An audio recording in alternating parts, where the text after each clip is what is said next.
பூந்தமல்லி வைகுண்ட ஏகாதசியை முன்னிட்டு பூந்தமல்லி திருக்கச்சி நம்பிகள் மற்றும் வரதராஜ பெருமாள் கோவிலில் சொர்க்கவாசல் திறக்கப்பட்டது.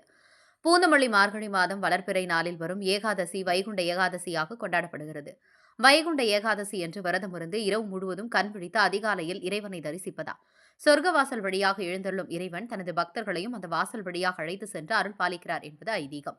பூந்தமல்லி திருக்கச்சி நம்பிகள் மற்றும் வரதராஜ பெருமாள் கோவிலில் வைகுண்ட ஏகாதசியை முன்னிட்டு அதிகாலை 5 மணி அளவில் சொர்க்கவாசல் திறக்கப்பட்டது. வைகுண்ட வாசல் வழியாக சிறப்பு அலங்காரத்தில் வரதராஜ பெருமாள் எழுந்தருளி பக்தர்களுக்கு அருள் பாலித்தார். இந்த சொர்க்கவாசல் திறப்பு நிகழ்ச்சியில் கலந்து கொள்வதற்காக பூந்தமல்லி மற்றும் சுற்றுவட்டார பகுதியை சேர்ந்த ஆயிரக்கணக்கான பக்தர்கள் இரவு முழுவதும் காத்திருந்து அதிகாலையில் சொர்க்கவாசல் வழியாக சென்று பெருமாளை தரிசனம் செய்தனர். இதையடுத்து வரதராஜ பெருமாள் திருவீதி உலா நடைபெற்றது. இந்த விழாவுக்கான ஏற்பாடுகளை கோவில் செயல் அலுவலர் மாதவன், அறங்காவலர் குழு தலைவர் பாபு, அறங்காவலர்கள் வெங்கடேசன், கோபிநாத் மற்றும் கோவில் பணியாளர்கள் செய்திருந்தனர். பூந்தமல்லி தவசி நியூஸ் செய்தியாளர் வினோத்குமார்.